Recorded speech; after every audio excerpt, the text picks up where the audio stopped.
Everybody, welcome back to ACES53. For those of you who don't know what ACES stands for, it's attitude, commitment, enthusiasm, and smile. 53, there's 52 cards in the deck. And so what we do on Thursdays, on days like today, is we add in what we call a joker. It's not to make fun of the person, but it's somebody who has a special talent or skill that we want to bring to you guys. And how did it come up with ACES53? That was something that Ed learned about in college from one of his professors, where they were talking about in sales, that is what you need to have: the attitude, commitment, enthusiasm, and smile. So, Ed, Can I how ask are you you a doing question, today? Brian? Yes. How many cards are in a deck? 52 plus the joker. That's why I 54. did 54. 54. But yeah, two jokers. But The first joker in the deck is a 53rd card. I'm just messing with you because, it's... obviously you've never played 52 pickup with a sibling, so there's 52 I have. cards because you Well, pull that's out if you the throw the jokers. jokers away. Yeah, but if That's you're right. going to play wild, you need the jokers. So, But how are you doing this week, Ed? good. Good. Who's our guest today? You want to bring him in, get us going? Sure. So the guy we're going to bring in as the joker this week is, I met him at a networking event here in Dallas called Success North Dallas. And Larry stands out. When we bring him on, you'll see the reason as to why. And him and I had a good chat last week at the event of, hey, what does he do? And he helps people set up podcasts, helps them get up and get going. He's an AI expert as well. So we thought he is a perfect fit for coming on the show today. So with that, let's add Larry back in. There we go. Hey, Larry, how are you doing? What's happening, guys? Appreciate you having me. Of course. Happy You're here. So where are you from? I'm actually from just North Texas. I'm here in Dallas right now, but I was actually born in Denison, which is right up on the border of Texas and Oklahoma. Gotcha. So you're slowly moving away from Oklahoma. I don't blame you. Well, it's kind of funny because I'm actually in Louisville, which is a suburb of Dallas. And I can remember as a kid, I wanted to go down to the big city and have the loft apartment and be the junior executive type scenario that we used to see in the movies back in the 80s and 90s. I think Michael J. Fox, what was it? He had Secret of My Success. Secret of My Success. That was like my inspirational movie right back then. Yeah. And I can remember, though, coming from town, we would go to Six Flags. And Six Flags is an entertainment park, amusement park down here. And we would cut through Louisville. And I'm not kidding when I tell you, I remember being on the bus and looking around as we go through Louisville going, dude, I would never live in this city. And I've bought one house in my life, and it's the house that I'm sitting in right now. I've been here about 22, 23 years, and it's right smack dab in the middle of Louisville. So one of my lessons was never say never. That is correct. Because I swore I'd never come back to the Central Valley in California. I'm back here. There you go. Well, and for people who don't know, Louisville is like the big party lake that everybody goes to during the summer. So if you have a boat and you don't want to fish, but you want to see people in bathing suits, that's the lake you live on. That's the spot, boy. And I'm about 5 minutes from the lake. So there you go. That's close enough for you. Right? Yeah. So, all right. How did you get started into this industry? You mentioned before you moved to Louisville, you had dreams of being some big corporate success. How did you get into doing what you do? Man, it's been a very scenic route. We'll put it that way. But, I got down here in the Metroplex area. I originally started my professional career. We'll call it professional career at TI or Texas Instruments. And at TI, I was there for about 3.5 years as a corporate trainer. And I leveraged some of that corporate training background to finally get hired by a company down here. At the time, they were in Coppell, which a nicer demographic there in Coppell than we have here in Louisville.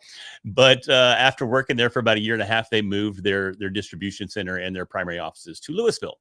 And so being in Louisville at the time, I actually lived in Plano. I moved down here to live in Plano and didn't mind the commute, but the wife, she wasn't a big fan.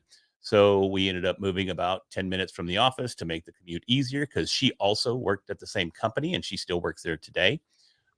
And I ended up staying there for about 21 years. And finally, January 4th of 2021, I stepped away and have been doing content creation, media, podcasting, AI branding since then full time.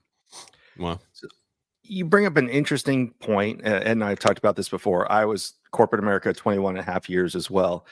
And the hardest thing when stepping away from corporate, not wanting to go get another corporate job, was imposter syndrome of putting yourself out there as an individual versus an employee of the mega corporation. Sure. Did you suffer from those same issues? I'm not gonna lie, I suffer from it right now. Good. I was in there just a minute ago, putting on my little pullover and getting ready for the podcast because I'm like, man, Right. I'm on a podcast with Brian, and I've seen this guy speak, and he's amazing. I was telling my business partner Sarah that. She goes, "Well, you're a good speaker too." I go, "No, not that good." So, so it still eats at us every day, man. Right. And it's something that I fight with. I fought with it. My book just came out about a month ago. I fought with it there. I fight with it every time on stage. I just literally flew back from Colorado day before yesterday, where I did a talk on branding that went, extremely well. Very happy with that talk. But even as I stand there on that stage, I'm going, man, I'm not sure I'm the guy that needs to be doing this. So it's something that I fight with each and every day. Sure. I think we all do. I mean, to a certain point, it doesn't matter. Because I've been with the big guys, and they're just as nervous as everybody else. They're just as insecure as everybody else, just because they're at a different level, but they deal with the same thing. Should I be talking about this, or should somebody else? You just need to talk about it and not worry about it. Well, and I think it's cool that we still have that discussion. When I say we, I mean you and I and some of the other people that I talk to from time to time, because a lot of the people that are just getting started, maybe they're just getting started on their podcast, or they're just getting started writing their book, or they're just getting started with their business. They have that imposter syndrome, and it can be overwhelming if you think that you're alone out there and you're the only one feeling that way. Because I mean, again, it's imposter. You feel like an imposter.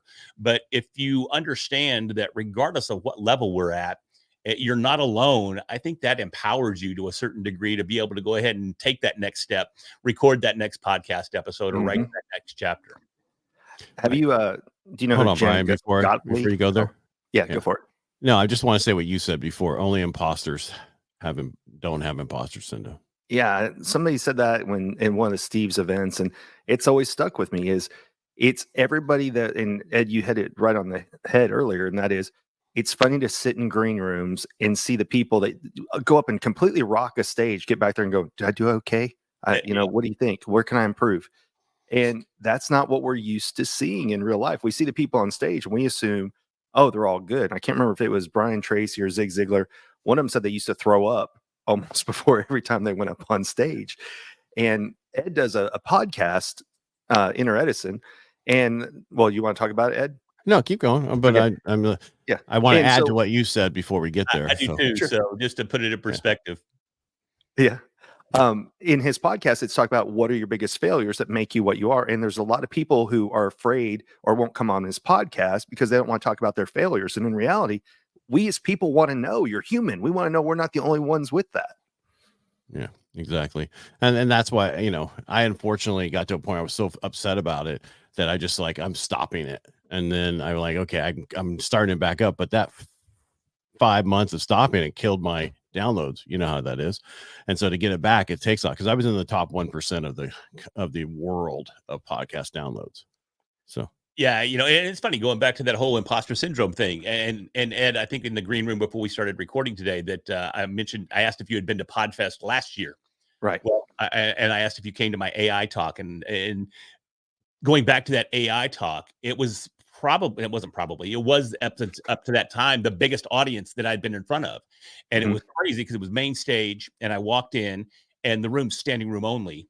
And I was already in there. My speaking coach, Bert Oliva, is my speaking coach. And he had come in just for this event because he knew this was going to be a big talk.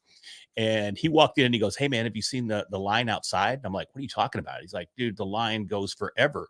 So me being as stupid as I am, I walked out there and I looked, and literally, like I said, the room was already packed.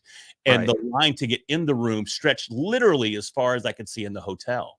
Wow. And that imposter syndrome and that fear hit so hard that my eyes started watering up. I got so scared, and the imposter syndrome hit so hard that I had to walk back through the audience. And keep in mind, people are going, "Oh, it's the red hat guy," or whatever. And they were trying to talk to me. And I'm trying to not let these people see that I'm crying right now. And I went up to Bert and I go, "Bro, I can't do this." He's like, "It's fine. Bro, you don't understand. Look at me." And he looks and he sees the water in my eyes. I go, "I can't do this." And so he took me literally behind the pipe and drape back behind the stage, called me some names I'm not going to repeat here, kind of verbally slap you around a little. Yeah, it got me focused. And then I went up there and gave one of the best presentations that I had given up until that time. So it just goes to show, man, regardless, that imposter syndrome is always going to be there. It's how we confront that imposter syndrome and allow ourselves to take it to the next level. Right. And there's So- nothing wrong with talking to the audience about that. Because I remember one time I'm like, give me a live any day instead of Mhm. speaking in public. Yep. Yeah. Yep. Yeah. Because and everyone's like, they're so afraid of lives. I'm like, no, you have no idea. I was live on radio. I do all that. That's no big deal. But being in front of a bunch of people and really not being able to see them sometimes, depending on how the lighting is, you just Right. never know. What if I make a mistake? What if I forget where I'm at? Well, they have no idea what you're going to talk about. So who cares? Exactly. When I got started, Only you know if there's a pause or no Exactly. pause or that kind of stuff. So if you take a dramatic pause, who cares? They might think you're trying to build something up. Move on. they actually teach that. And some of the people who teach speaking, they're like, add in a pause and like walk over and get a sip of water or something like that when you really freeze because you can't remember what it is.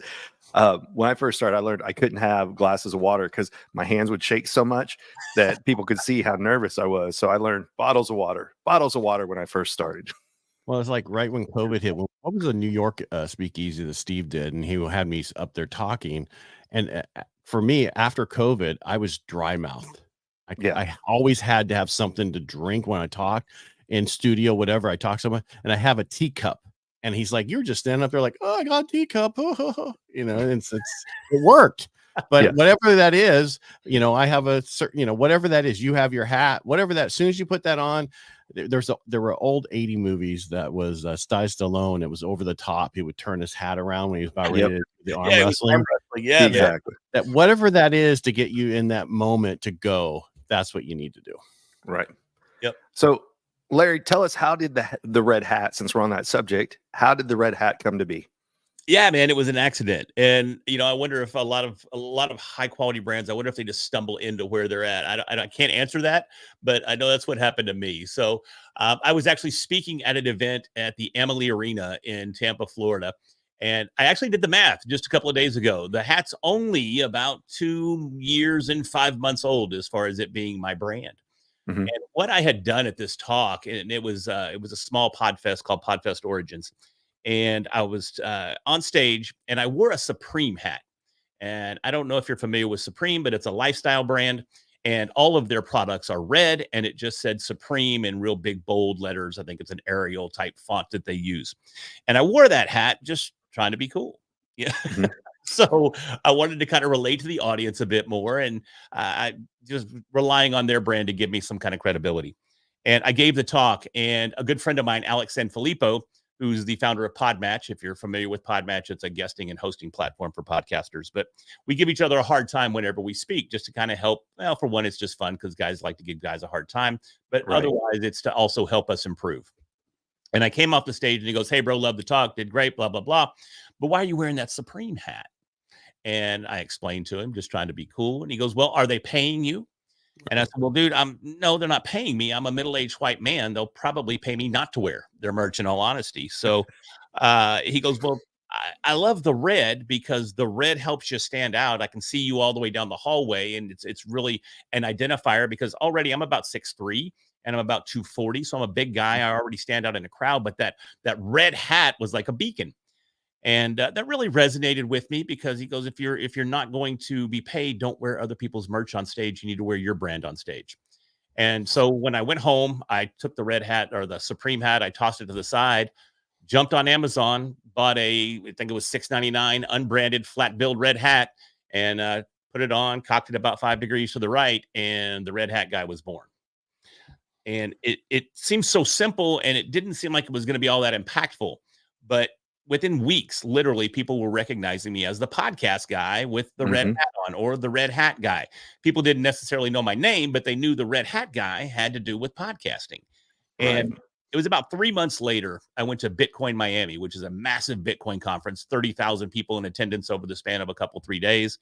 And while I was at that conference, multiple people that I had never met came up to me and went, "Oh, you're the podcast guy." And I'm like, "How do you know that?" And they're like, "Well, it's the red hat. We saw the red hat. We knew it was you."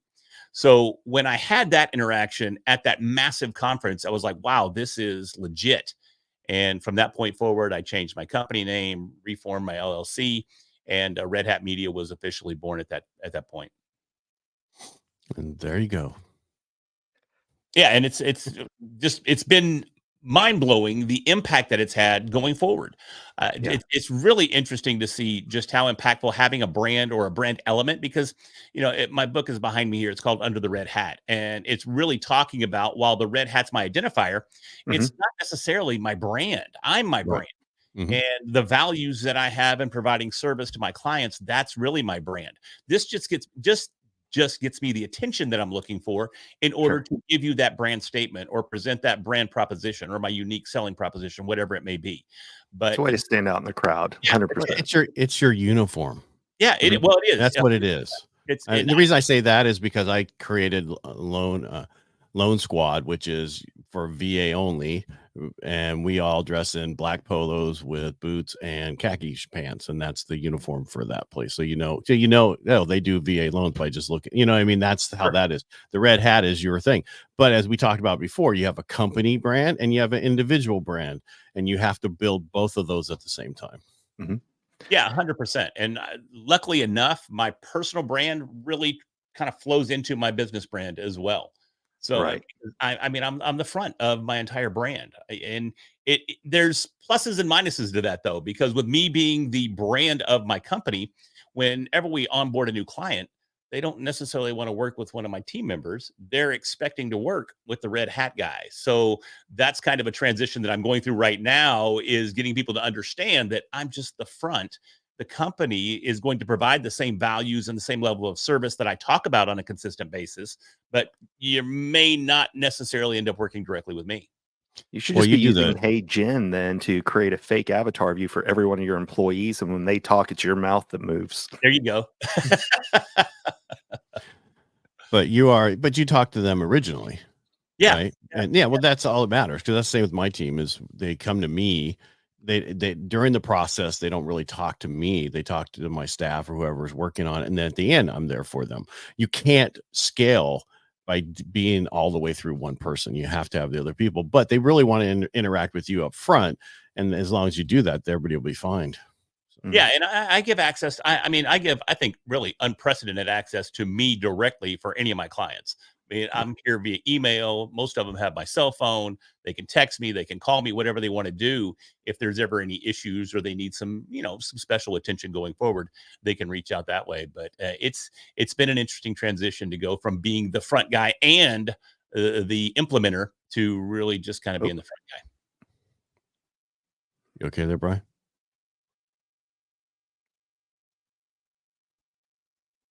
Oh, I'm here. Okay, why everybody looking around? Because I froze. Oh, did you? Yeah, I froze. So I don't know. You froze for a second because I saw you moving, so you didn't freeze that much. Is AT&T down again? I don't know. All of a sudden, everybody stopped talking, and that's when you try to figure out: is it me? Is it not me? Yeah, it's you. It's always you. And hey, but don't worry, AT&T gave you $5. Oh, they were so generous, weren't they? Yeah, hey guys, they're mess up, and they gave everybody $5. Well, the $5 is so you can go get internet from Starbucks when yours doesn't work.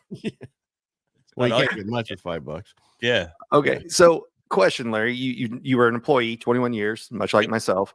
Yep. And then you stepped away. What was it that you decided to step away and do? So obviously we know about you, but what is it you help people do?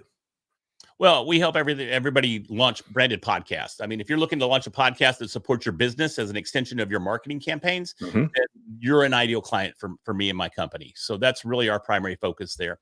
I was also able to jump into the AI trend because my corporate background was in IT. So when I nerd, 100%. So was I. Yeah.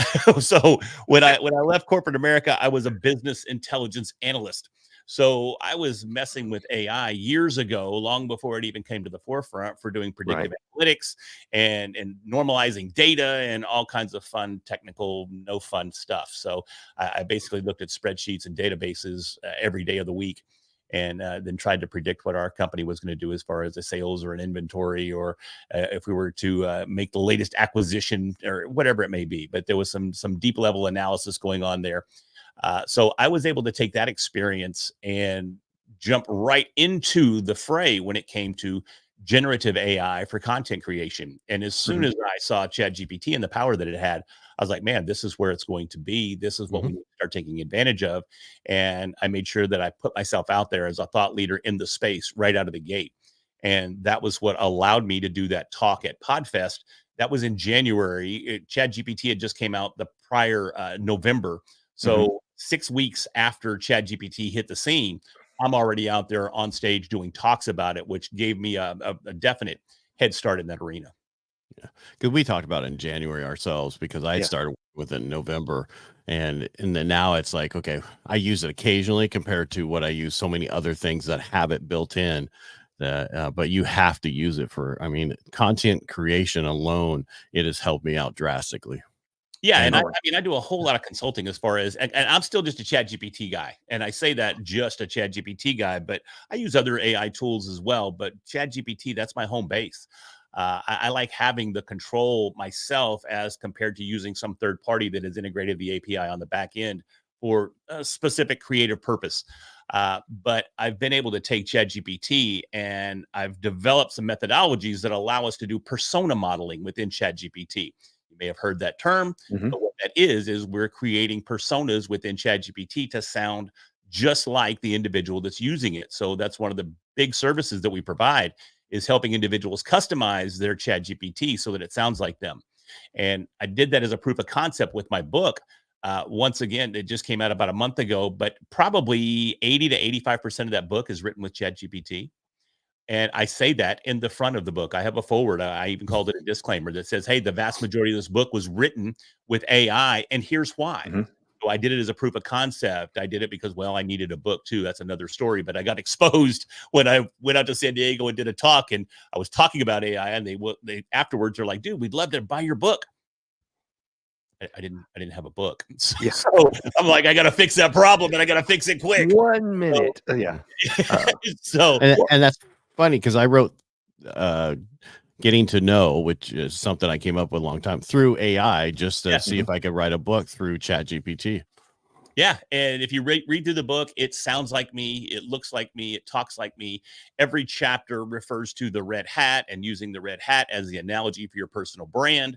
So reading through it, because of the way that I was able to model my own persona within ChatGPT, sounds a lot like me. Now, I did go in there and I actually did write chapter 3 all by myself. So I'm a little proud of that. But overall, the vast majority of the book is ChatGPT. Well, there was a podcast with Roland Frazier and I think Ryan Dice, where the entire thing was written through ChatGPT, and then AI spoke it out. So they went and recorded their voices, and it had a talk with itself the entire podcast. And they told everybody this is all 100% AI. So they gave it a topic, gave it a persona, recorded their voices, and had the entire podcast episode done by AI. That's Crazy cool, what's out there. That's a lot of fun. Yeah. I've done All right, that, what but it about- still sounds to me like it's computerized. Does it? See, I haven't watched it. I just heard that they to did. me. So I can pick up things that other people can't pick up, because I get tones and inflections. I've learned that over years of being on the phone and being, on radio. I can hear it. Other people might not hear it. I can hear it. But it's funny too, because ChatGPT loves certain words and it loves certain sentence structures. Yeah, and phrases. We hope this finds you well. It loves the word delve, DELVE, delve. We're gonna delve into this. Please stop. And it loves to use M dashes. And I don't know if you know what an M dash is, but it's essentially a replacement for like parentheses, or it's a different train of thought, and it's a double hyphen. So it's not a dash, it's one long dash. Yeah. And I kept telling ChatGPT, stop using hyphens, because I didn't know what the hell an M dash was. And I'm sorry if I can't cut here. I just said the H word. Sorry. It's too late. But, oh, no, we cuss all the time. You're good. But I finally talked to my business partner, who she is an actual author. And she goes, that's not a dash, dummy. That's an M dash. And I went, oh, okay. Well, I guess that makes all the difference. So I had to tell ChatGPT to stop using them. The M dash. Like every paragraph, it would find some reason to throw in there. So, okay. So let's go to the podcasting side. Somebody comes to you, says, I'm interested in starting my podcast. How do you help them? Do you help them with gear? Do you help them with setting up their studio? What do you help them accomplish? Yeah, everything from concept to launch and everything in between. So our biggest focus is making sure that if you're going to launch a podcast, that it reflects your brand values. So the first thing we do is we get on a Zoom session, or we get on the phone, or we get in person if it's a local client, and we have that discussion of what are your goals for the podcast? How do you want it to represent your brand? What is your brand story? And how do we translate that into episodic content? So from that point, we'll take your same branding and your same messaging, and we'll develop either a title for the show, which we then do some research, some industry research, and make sure that that title doesn't already exist, or if there's any other titles for podcasts that are very similar to what you're wanting to name your show. And then we work that out together to find the name that best fits your goals in your show. From there, we build on that with the description. And the description of the podcast, I'm kind of giving a little bit away here, but a lot of folks, they come up short when it comes to the description of their podcast. Apple Podcast, which is still the industry leader, and they still set most of the rules for podcasting, allows up to 4,000 characters in your description. And more often than not, I'll find somebody that writes a podcast description that's a couple of sentences. And you're leaving all of that potential real estate on the table. And they index that field, meaning that if someone's searching for a podcast, Apple Podcast uses the description to serve up that potential podcast to a potential new listener. So you're missing out if you're not really going deep into that description. And we work directly with you to make sure that we maximize the impact from the description of our show. So everybody knows who you are, what your show is, what your unique listening proposition is, and what the value is in listening to your show for that potential new listener. Then we'll design cover art that goes with it and help you build out all of your episodic content as well. So we want to make sure too that it's as a professional production as possible. So we're sitting here on StreamYard today. StreamYard is our preferred vendor as well when it comes to content creation platforms. A lot of folks want to record their podcasts in Zoom, and I pray, please don't do that, because Zoom is great for connections, but it's terrible for content creation for a variety of reasons we won't go into right now. But from there, we'll also build out your studio. We have a different sets of packages that we recommend for equipment, depending on your budget. Help you build out your studio, help you set up your lighting.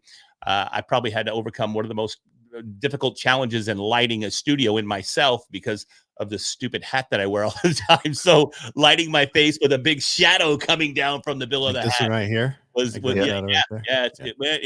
maximize it too because I have glasses. So now I don't want the reflection. I got just a little bit of glare. Wait, you don't want this? Yeah, exactly. Yeah. So, I've got 17 different lights in my studio to light me right now to get to where I was like, all right, cool. So we definitely help you build your studios, pick the right equipment for what you're trying to do, and just maximize the impact that you can. Okay, Brian, it's not about you. It's about him right now. I know, I was joking. Oh, there you go. Yeah, that's great light. Well, it's amazing how many people do a podcast and they don't do the video. Yeah. Right. It's like, and you have to. But that goes back to that imposter syndrome, right? It's easy. No. We all make phone calls. We talk It's on the just phone. lazy. The idea of putting your face out there scares people. Well, I'll tell you. And putting your face out there would scare me, but Hey, we both have faces made for radio. You shut it. We all three do then. So I'm right there with you. But when I first started podcasting on video, I was scared to death. I didn't want to put my face out there. And one of the things that I did in order to overcome that imposter syndrome, there's an organization called NAPOD-POMO, which stands for the National Podcast Posting Month. And it's a napodpomo.org. Every November, you commit to podcasting every day of the month. So in order to overcome this imposter syndrome, I decided I'm not just going to podcast every day of the month. I'm going to go live on Facebook every day of the month. And so for that November, I committed to doing that. And each day I got on there on Facebook Live. And if you've ever been on Facebook Live, you know good and well, if you look in that top left-hand corner, you can see how many people are watching. And many, many, many nights, it was nobody. But eventually, I ended up not only doing it for the month of November, but I ended up stretching it out 6, 7, 8 months till I got so busy I couldn't keep up with it anymore. But I eventually grew a following with my Facebook Live, and I actually started a show. I just called it 10 Minutes In because my goal was to get 10 minutes in each day on Facebook Live. And not only did it get me comfortable in front of a camera, it helped establish my brand, it helped establish my voice, and it made me very, very comfortable in front of cameras and in front of audiences and knowing that I'm out there live. Yeah. Being local, do you know who Ken Walls is? Yes, I know who Ken Walls is. Yes. He just moved to Texas not too long ago, and that's his whole claim to fame is the Grow Live Academy. Get on Facebook, go live every single day, and that's what he teaches. Huge on that one. Yep. Yeah, I've met Ken a couple of times. That, like I said, Craig Duswalt puts on an event here in Oh Dallas. yeah, I was Uh, at Craig's event. That's right. yeah, I was at Craig's event as well. I missed his last one, but I sponsored the two before that as well. So, but I've met Ken at his events a couple of times. No, you need to go live, do whatever it is, get in front. Because everybody asks me, why did I go live so many times? I go 5 times a week at 8:30. I do again Tuesdays and Thursdays at 9, and again at 11, not counting this. So I'm on there a lot. And it was just to get better at being in front of the camera and talking and not, because you don't want to like be nervous. Well, and I think that was one of my biggest challenges too, is because my studio is built in my house, but right on the other side of this wall is my den. And that's where the wife hangs out and watches her TV. And while I definitely have sound treatment here in the studio, I know she can still hear me when I'm in there talking. And back then, I just knew she was in there making fun of me because, and cute, Larry's in there doing his little podcast thing. And I knew she was just laughing. And that was one of the hardest hurdles to overcome, was just getting over the fact that I figured she was in there laughing at me the whole time. She says she wasn't, but I don't come to find out she didn't care. Yeah, she probably didn't. She's like, dude, just. But she has a very unique voice. What's that? I said, does she really sound like that? Oh, no, she doesn't sound like that. No. You can probably hear me right now making fun of her, though, to be honest. Yeah. She'll be coming in later with a broom. Yeah. But you bring up a good point. We talked about this a few weeks ago. The scariest thing for me, I created the company first, Subtle Skills. And the scary thing, even after a year of doing that, was posting under my real name of what I do. Because even then it was, oh, well, that's the company. That's Subtle Skills. That's not a big deal. And I thought, oh, crap. The very first time I put this out to Facebook, people I went to high school with, people who whatever, they're not going to be supportive. Look, there's going to be people who aren't, but far more people have reached out and gone, hey, how can I help you? Hey, can you come do this? Yep. That would never have happened had I hid and not been willing to put that out there. So it is still scary, even after being on big stages or anything else. Like you said, you've been on some big stages, and you still, when you put stuff out there, it never goes away. No, and it's scary too, because I mean, when you first start, you're going to go through different evolutions of your brand. You're probably even going to go through different names of your brand. Right. So when you level up and your brand changes again, it could be really scary to put that out there on social media, because your friends are going, dude, what's this now? Because I mean, I went from Readily Random to Podcast Boost to One Big Win to there was a couple of others that were in there, and then finally, I land on the Red Hat. But none of those other brands resonated the way that the Red Hat ended up resonating. But you're right, man. Throwing those new brands out there, going, oh no, this is the one Big Win. This is it. This is going to be the big one. And oh well, no, now let me introduce you to this brand. But it's all part of the process. 100%. Yeah. And a lot of people reached out to me. They're like, it's like this. It's all going live. It's going live. You know what I mean? That's what they're like. All I see is you go live constantly. I'm sorry I can't watch everyone. I'm like, that's okay. And what a lot of people don't realize is, if you're watching this on Facebook, unless you're looking in that window, and that's how it counts you. But if it's just on your phone and you're watching it, you can still hear it. It doesn't count. They don't count you. Right. So don't worry about what that number is up there. Yeah. Just do it for that one person. That's all you need to be there for. That one person that's going to make the change that you're going to help. Well, and that's always huge for everybody that's starting new shows, is, they have what I typically refer to as Joe Rogan delusions of grandeur. They think they're going to jump on there and they're going to have millions of downloads and they're going to be super popular. And it's probably not going to happen. And by probably I mean it's not going to happen, because they don't take into account, why is Joe Rogan so popular, other than the fact that he's been in media for decades. The man sells out stadiums when he goes on tour. I mean, we don't have that influence, but we don't need that influence to have the impact that we're looking to make.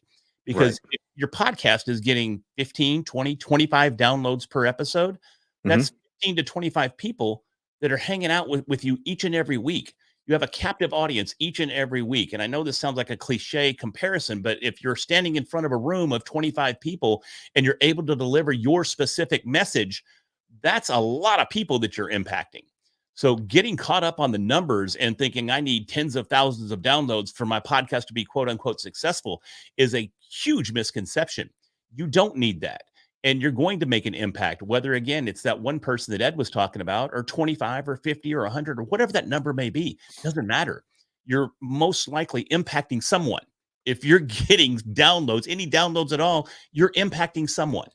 And That's the one precious thing that everyone has. Doesn't matter if you're a billionaire or if you're poor, time is a limited resource for every single person. If they're choosing to spend it with you, Yep. value that time. It's like somebody will throw a birthday party and they're like, oh, well, so and so didn't show up. Yeah, but so 85 other people did. Why don't you focus on the 85 that did, not the one who didn't show? We're Yep. wired weird sometimes. Yeah, we are. And it can be extremely difficult for us to overcome that weird wiring. But Yeah. you're doing yourself a disservice if you get caught up in those numbers and you're playing the numbers game. It's not the numbers Yes. game. It's an ROI game, and that ROI is a return on impact, a return on influence, and you're going to get that regardless of the number of downloads you're going for. So And looking at you and Ed as the two experts, because Ed dragged me into this begrudgingly, but I'm glad he did. What we talked about this a little bit on Tuesday. What do you think are the most important barrier entry pieces of equipment somebody needs for their house? all right, or before for we their get into that though, Yeah. I want to add one more thing. So for me, I've been on radio since 2018. I do a weekly show. It's on Mhm. AM. It's iHeartMedia, Power Talk, station, KFIV, and they taught me when you're done, when you're like sick and tired of saying it, people are just starting to listen. And that's what you have to remember. So when you're like, oh my God, they're just tired of hearing it. No, they're just starting to listen. And it took me a lot to understand that, because that station has 51 to 71,000 listeners. And one thing you can't say is listeners. You got to call them you, so that Mhm. they think you're talking to that one person. Because if you say listeners, they're thinking they're talking to somebody else. Right. And that's a lot of stuff that I've learned from doing radio that was brought over to podcasting. And how I did it was, when I was on radio, I go, how can I take this audience that I'm coming up with all this information for and put it to a totally different audience? And that's when I started uploading it as a podcast. Then I got into more podcasting. What I'm getting at is, it's going to take time. Right. And you're going to have to say the same things over and over and over and over again. And that's okay, because not everybody's listening. Yeah, and it's funny because I have some of the same stories. I've told some of my stories here on this podcast today. And my business partner, she always gives me a hard time, because she's like, I can tell all your stories. She goes, if you don't want to do that podcast, I'll put on my red hat and I'll go pretend to be you, because I can tell your stories verbatim. And I said, I understand that, but that's how you make that impact. That's how people remember you, is you have those stories that have an impact, and you share those stories over and over and over and over again. And it's good to hear you say that, Ed, to reinforce that. So hopefully if Sarah listens to this, which, I know she will. Sarah, Just cut it up. you- Just cut that part up and give it to her. Yeah, Get a little make that short the for social her, media make her post. look at it. But it's the same thing I do on my business when I talk to somebody on the phone. Because I used to have a business partner, we share the same office, and he's like, dude, the moment you pick up the phone, you say the same thing all the way through, all the way to the end. I go, it's how I make sure I cover everything and making sure I don't miss anything. And it's the same thing on radio and talking on podcasts. What are you trying to cover? And, say a lot of the same things over and over again, so people know who you are. Yeah. Look at comedians, speakers, since we've all three spoken on stages.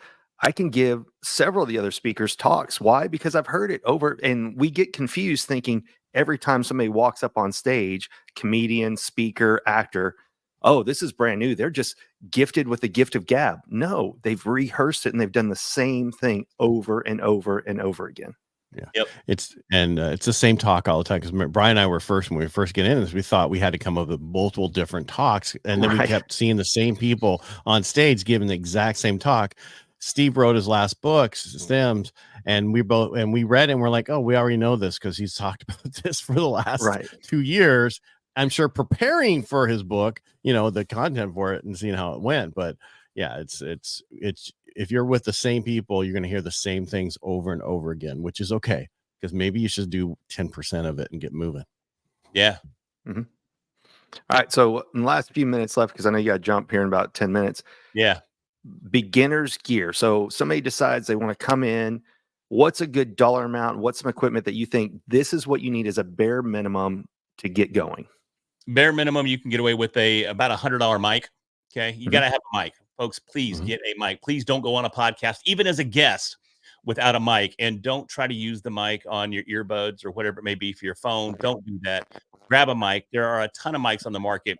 A pod mic is $99, literally a Rode pod mic, $99 all day. That's a decent little mic. Samsung puts out a great mic, a Q2U. It has a traditional microphone looking form factor. That's usually about $70 right now. There's a couple of Audio Technica has a very similar microphone too, also in that similar price point. So there's easy mics all day that sound great for $100. Not Yeti. Say that again. Not the Yeti. I thought I heard Yeti for a second, but I was like, say that again because I don't know. No, but here, let's be honest. The Yeti's not a terrible mic. No, if you know how to use it. Mhm. But it's the pattern settings that throws everybody off. And as a new podcaster, understanding audio patterns is the last thing that you want to try to understand. You just want to plug in a mic and go. And that's the only reason that I steer people away from a Yeti, because most people just don't know how to use that mic correctly. So please don't. And they don't have a quiet enough room either for that mic. Because it just does not have the sound dampening that we're looking for. Now, I I think had a Yeti.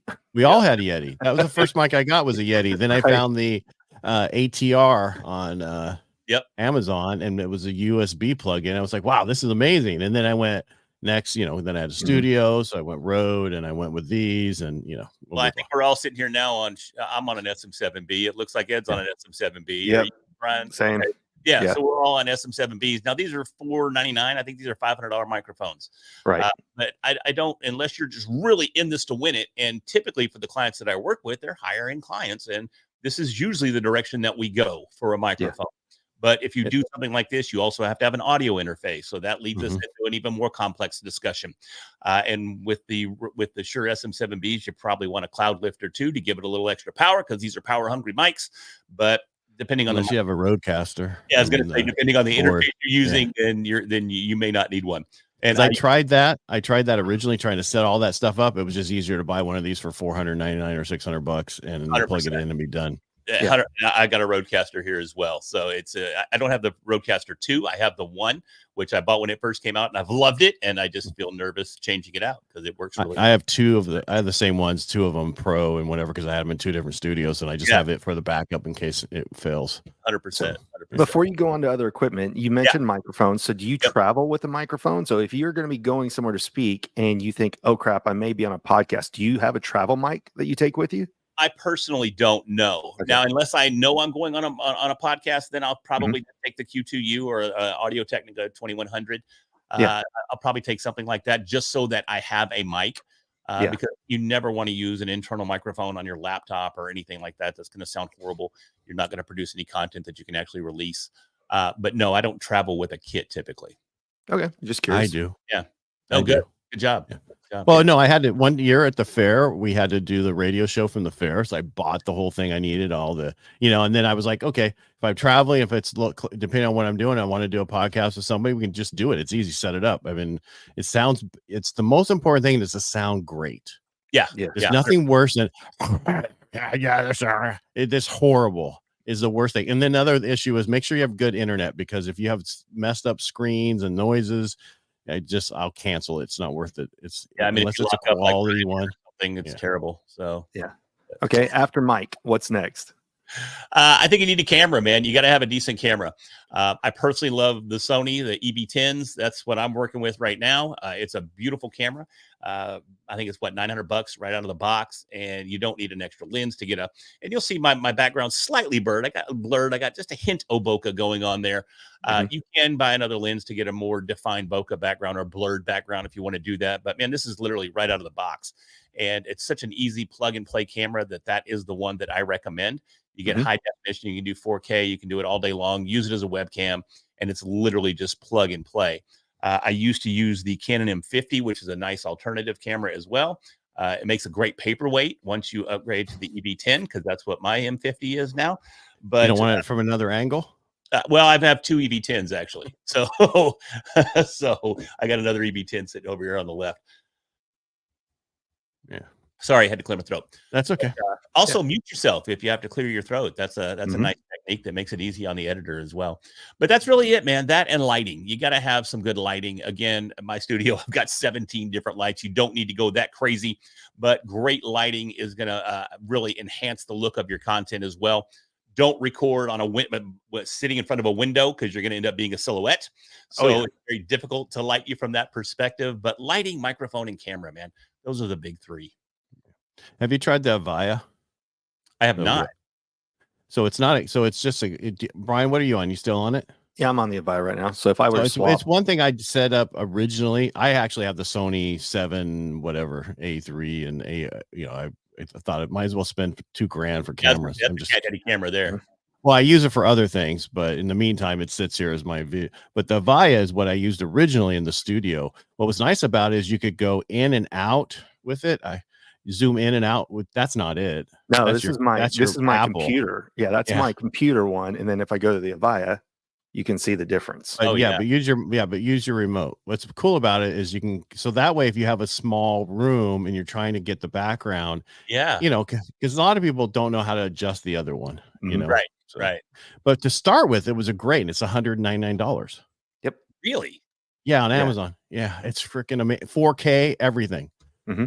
And, I had 4 of them in my when I did my radio studio, had because different angles and everything for people to sit.